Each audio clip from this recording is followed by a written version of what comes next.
Hi hello student, आज हम करेंगे मार्केट में ओलिगोपोली। हम परफेक्ट कंपटीशन पहले ही कर चुके हैं और मोनोपोली भी कर चुके हैं।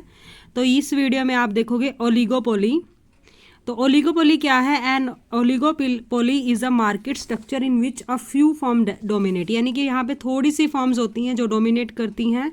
When a market is shared between a few forms it is said to be highly concentrated. although only a few firms dominate, it is possible that many small firm may also operate in the market। देखिए, वैसे कुछ और firms भी हो सकती है, लेकिन जो मेन फर्म्स होती हैं वो थोड़ी सी ही होती हैं जो डोमिनेट करती है, यानी कि जो मार्केट शेयर का ज़्यादा हिस्सा रखती है वो थोड़ी सी फर्म्स ही होती हैं। तो लेट अस सी ओलिगोपोली क्या होती है according to Mrs John Robinsons.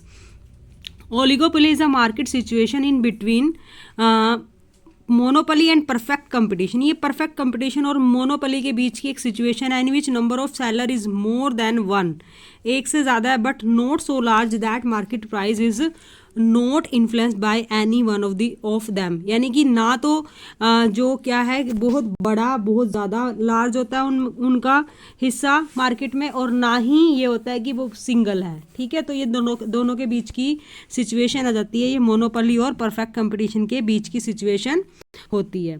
According to George जी स्टिगलर क्या बोलते हैं? Oligopoly is a market situation in which a firm determine its marketing policy on the basis of expected behavior of close competitor, definitely because there are only few firms which are competitor to each other। तो वो definitely कि इसमें क्या होता है कि oligopoly में market में ये ध्यान रखा जाता है कि अगर एक फर्म क्या डिसीजन लेती है तो उसका दूसरी फर्म के ऊपर इम्पैक्ट पड़ता ही पड़ता है, राइट। नेक्स्ट आप देख सकते हो, एक दो डेफिनेशन आप खुद भी कर सकते हो, राइट। तो फिर अब देख लेते हैं ओलिगोपोली मार्केट होता क्या है। Oligopoly is a market structure where only a few large rivals are responsible for the bulk if not all industry output, right. तो यानी कि कुछ लार्ज राइवल होते हैं जो आपके पूरे जो भी प्रोडक्शन हो रही है उसके लिए वो क्या करते हैं, आपके उसके लिए रिस्पॉन्सिबल होते हैं, right. As in case of monopoly high to very high barrier to entry are typical. देखिए, मोनोपोली में क्या होता है, बहुत बैरियर लग जाते हैं, वेरी हाई बैरियर लग जाते हैं ताकि कोई एंटर ना करे। Under oligopoly the price output decision of firm are interrelated in the sense that direct reaction from leading rival can be expected. As a result, decision making of individual firm is based in part on the likely response of competitor। यहाँ पे क्या है कि कुछ firms हैं like 7 to 6 suppose, तो अगर एक फर्म भी कोई डिसीजन लेती है उसका बाकी यानी कि रिमेनिंग उसके ऊपर फ़र्क पड़ेगा। तो यहाँ पे बड़ा ध्यान रखा जाता है कि आपका जो कॉम्पिटिटर है वो किस तरह से चीज़ों को मैनिपुलेट कर रहा है, तो उस तरीके से आपको भी देखना पड़ता है। जो टर्म है आपकी ओलिगोपोली वो ग्रीक वर्ड से ड्राइव किया गया है। दो ग्रीक वर्ड यूज़ किए गए इसमें, ओलैग और पोलन। ओलैग्स का मतलब होता है अ फ्यू, ओलिगो बोल दो इसको, उसका मतलब होता है फ्यू, और पोलन का मतलब होता है टू सेल। यानी कि यहाँ पे कुछ फर्म्स हैं जो बेचने के लिए अपना प्रोडक्ट रेडी हुई हैं। तो इन दिस वे आप बोल सकते हो oligopoly is said to prevail when there are few firms or seller in the market producing and selling a product। यानी कि ओलिगोपोली में क्या है कि आपके थोड़े से जो सेलर्स होते हैं और प्रोड्यूस कर रहे हैं वो आपके एक प्रोडक्ट को सेल कर रहे होते हैं, right. Often referred to as competition among the few. तो ओलिगोपोली का हम ये बोल सकते हैं कि ये कंपटीशन होता है among the few. In brief, oligopoly is a kind of imperfect market where there are a few firm in the market producing either and homogeneous product और producing product which are close but not perfect substitute of each other. यानी कि या तो वो एक जैसे ही product produce कर रहे होंगे होमोजीनियस प्रोडक्ट, या फिर उनके प्रोडक्ट क्या होंगे, क्लोज तो होंगे लेकिन परफेक्ट सब्सटीट्यूट नहीं होंगे, यानी कि थोड़ा बहुत उसमें फ़र्क हो गया। यानी कि हर एक प्रोडक्ट की अपनी कुछ ना कुछ क्वालिटीज़ रहेंगी, right. There is no such border line between few और मैनी। फ्यू और मैनी में ज़्यादा बॉर्डर लाइन नहीं है। Usually oligopoly is understood to prevail when number of seller of a product are 2 to 10, यानी कि 2 से अगर 10 तक हो तो बोल देते हैं oligopoly is of 2 type, oligopoly without product differentiation और प्योर ओलिगोपोली, राइट। तो फिर कैरेक्टरिस्टिक्स देख लेते हैं फटाफट से इसकी। पहला है इसमें इंटरडिपेंडेंस। वो इंटरडिपेंडेंस क्यों है आइए देखते हैं। Interdependence means the form under oligopoly are independent in making decision, यानी कि ओलिगोपोली में क्योंकि कुछ फॉर्म है और तो यहाँ पे कोई भी फॉर्म अगर कोई भी डिसीजन लेती है तो वो इंटरडिपेंडेंस यानी कि एक दूसरे के ऊपर डिपेंड रहते हैं। They are interdependent because the large number of competition is few, right, and any change in price or product etc by a firm will have a direct influence on the fortune of its rival। definitely उनके rival पे उसका impact डलता है, which in turn retaliate by changing their price and output। thus under oligopoly a firm not only outsider the market demand for its product but also reaction of other firm in the industry। यानी कि आप देखते हो oligopoly में मान लो आप automobile company की बात करते हैं तो ऑटोमोबाइल कंपनी अगर कोई डिसीजन ले रही है तो वो सिर्फ अपना इंटरनल इन्वायरमेंट चेक करके नहीं डिसीजन ले रही है बल्कि अपनी जो उसकी अदर फर्म्स है राइवल, जैसे टाटा ने कोई डिसीजन लिया है तो टाटा का डिसीजन इंटरनल मैनेजमेंट से रिलेटेड तो होगा ही, साथ में जो उनके राइवल्स हैं उनसे रिलेटेड भी ये रहता है, राइट।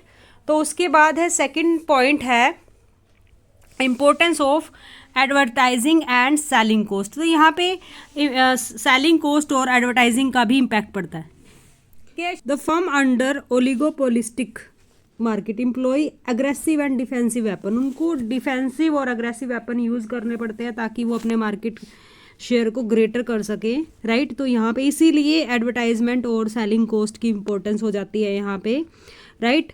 अभी देखिए इन view of this firm have to incur a great deal on advertisement and other measure of sales promotion। उनको करनी पड़ती है ये चीज़ें। thus advertising and selling cost play a great role in oligopolistic market। देखिए perfect market में आपको ज़्यादा खर्च करने की ज़रूरत होती ही नहीं है लेकिन यहाँ पे काफ़ी खर्चा करना पड़ता है। Under perfect competition and monopoly expenditure on advertisement and other measure is unnecessary, बिना बात के होगा, वहाँ पे ज़रूरत ही नहीं है। अब लेकिन जो आपका ओलिगोपोलिस्टिक फॉर्म है उसमें वो लाइफ ब्लड का काम करता है। क्या? जो आपका एक्सपेंडिचर है किसके ऊपर? एडवर्टाइजमेंट और सेलिंग एक्सपेंडिचर आपके लाइफ ब्लड की तरह वहाँ पे काम करते हैं। इसमें थर्ड पॉइंट रहेगा आपका group behaviour. Another important feature of oligopoly is the analysis of group behaviour, because इसमें देखो ग्रुप होता है। इन case of perfect competition, monopoly and monopolistic competition, the firm are assumed to behave in such a way as to maximize their profit। their profit maximizing behavior on his part may not be valid on this part, right। the firm under oligopoly are interdependent। तो वो group में interdependent होती हैं। Next है इंटरमिनेटेडनेस of demand curve. जो demand curve है उसमें जो है यहाँ पे देखते हैं हम यहाँ पे थोड़ा सा इसका जो डिमांड कर्व रहता है वो अलग बन जाता है। आगे हम इसको करेंगे भी नेक्स्ट पार्ट में वीडियो के। This characteristic is direct result of the interdependence characteristics of an oligopolistic firm. Mutual interdependence create uncertainty for all firm. आपस में जो निर्भरता है उनकी इंटरडिपेंडेंस है वो एक कहीं ना कहीं अनसर्टेनिटी ले आती है सभी फर्म्स के लिए, कि सब सोच रहे होते हैं कि वो फर्म क्या करेगी। लाइक टाटा सोचता है मारुति सुजुकी अब क्या करेगी, मारुति सुजुकी सोचेगा फोर्ड कंपनी क्या करेगी, हुंडई क्या करेगी, क्या डिसीजन लेगी। तो इस तरह से no firm can predict the consequences of its price output policy. कोई भी फर्म नहीं प्रिडिक्ट कर सकती क्योंकि आपको नहीं पता राइवल क्या एक्शन ले लेगा उसके बदले में। Under oligopoly a firm can not assume that it's rival will keep their price unchanged if he make change in its own price. अगर यहाँ पे एक कंपनी एक फर्म अपना प्राइस चेंज करते तो डेफिनेटली कंपिटिटिव फर्म जो अदर हैं वो भी कुछ ना कुछ करेंगी, राइट। तो the demand curve is well known relate to various quantity of the product that could be sold at different level of prices when the quantity to be sold itself unknown and uncertain। तो इस तरह से ये आपका definite नहीं होता है यहाँ पे डिमांड कर्व और ना ही डेटर्मिनेंट होता है कि आप नहीं बता सकते कि हाँ ऐसा हो जाएगा, राइट। तो ये आपका फोर्थ पॉइंट है, एलिमेंट ऑफ मोनोपोली। इसमें क्या है, आपका एक मोनोपोली का एलिमेंट पाया जाता है, right. There exist some element of monopoly under oligopolistic situation. वो कैसे, under oligopoly with product differentiation, क्योंकि आपका अगर होमोजीनियस प्रोडक्ट नहीं है तब ये एलिमेंट मिलेगा, राइट। अगर आपके प्रोडक्ट में डिफरेंशिएशन है तो वो कहीं ना कहीं वो एक डिफरेंस आपका एक पार्ट है जो आपके मार्केट का वो बचाने में कामयाब रहते हो आप, क्योंकि कुछ खास फीचर होती है आपके प्रोडक्ट की जो कस्टमर को पसंद आ जाती है, तो वो सिर्फ आपका प्रोडक्ट लेगा, right. Large part of the market by producing differentiated product. In such a case it act as in its sphere as a monopolist in lining price and output। तो वो थोड़ा सा ये चीज़ें आ जाती है। सिक्स जो पॉइंट है बहुत इंपॉर्टेंट है कि यहाँ पे प्राइस रिजिडिटी मिलेगी। Under oligopoly there is existence price rigidity, यानी कि कोई भी ना तो प्राइस कम करना चाहेगा ना ही प्राइस को बढ़ाना चाहेगा, आपको ऑलमोस्ट सेम प्राइसेस मिलेंगे, right. Prices land to be rigid and sticky if any firm make a price cut in its immediately retailed by the rival firm by same practice of price cut there occur a price war। तो price war हो जाएगा। आप suppose form ए ने price reduce कर दिया तो form B C D जितनी भी और फॉर्म्स है वो भी रिड्यूस करेंगे, तो इस तरह से प्राइस वॉर हो जाएगा उनके बीच और सभी फॉर्म्स लॉस में चली जाएंगी। तो ऐसा वो नहीं करेंगे। Hence under oligopoly no form resort to price cut without making price output decision with other rival forms. तो वो राइवल फॉर्म्स से बिना पूछे वो डिसीजन नहीं लेंगी प्राइस को कट करने का। The net result will be price finite and price rigidity. तो वो ज़्यादातर कोशिश रहेगी वहाँ पे कि आपका प्राइस क्या हो कि रिजिड ही रहे। तो इसके कॉजेज क्या रहते हैं, वाई ओलिगोपोली इज देयर। तो first one is economies of scale, right. Economies of scale मैं आपको करा चुकी हूँ, इससे पहले वीडियोस थी जो आपकी प्रोडक्शन वाली उसमें, right. The firm in the industry with heavy investment using improved technology and reaping economies of scales in production, sales and promotion etc will compete and stay in the market। देखिए अगर आप large scale पे, यानी कि अगर आप large scale पे production करोगे तो आपको उसको बेनिफिट भी होगा, इकोनॉमीज ऑफ स्केल मिलेंगी। अगर आपको इकोनॉमीज ऑफ स्केल मिल रही हैं डेफिनेटली आप बेनिफिट में, और बेनिफिट में होने की वजह से आप ओलिगोपोली में सर्वाइव कर पाओगे। Barrier to entry in many industry the new forms can not enter the industry as the big form have ownership of patent, क्योंकि उनके पास पेटेंट्स होंगे। Definitely control of essential raw material होगा used in the production of an output. तो entry यहाँ पे barrier लगा रहता है। The heavy expenditure on advertising by oligopolistic industry में also be a financial barrier for new forms to enter in the industry, because इसमें advertisement पे बहुत खर्चा हो जाता है, तो न्यू फॉर्म्स आने से थोड़ा सा इसमें हेजिटेट करती हैं, राइट। तो यहाँ पे न्यू एंट्री थोड़ा सा इसलिए टफ हो जाती है। नेक्स्ट पॉइंट है merger. If new firm in industry smell the danger of entry of new firm, they then immediately merge and formulate a joint policy in the pricing। तो वो joint policy बना लेते हैं उसमें प्राइसिंग में, right, कि वो डिसाइड कर लेते हैं कि we will make price collectively. तो वो प्राइस का भी कोई भी डिसीजन लेंगे तो इकट्ठे मिलके ले लेंगे, जॉइंट पॉलिसी बना लेंगे इसके ऊपर। The joint action of few big firms discourages the entry of new firm into the industry। जब कुछ लोग मिल जाते हैं तो फिर वो नए एंट्री पे थोड़ा सा रिस्ट्रिक्शंस अपने आप ही हो जाती हैं, राइट। नेक्स्ट रहता है आपका म्यूचुअल इंटरडिपेंडेंस। यहाँ पे जब आपकी म्यूचुअल इंटरडिपेंडेंस हो जाती है तो भी वो कोज बनता है ओलिगोपोली का। As number of firm is small in oligopolistic industry, therefore they keep a strict watch of price charged by rival firms in the industry। the firm generally avoid price war and tries to create condition of mutual interdependence। तो वो price war से को avoid करेंगे, right. Then what are the effects of oligopoly. First is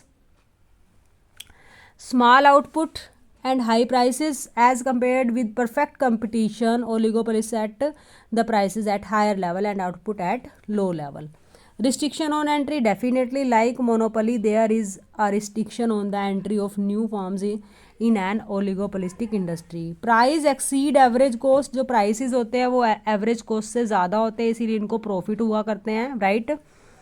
तो under oligopoly the firm fix the prices at higher level than AC. AC means average cost से ज़्यादा रखते हैं. The consumer have to pay more than necessary to retain the resources in the industry, right?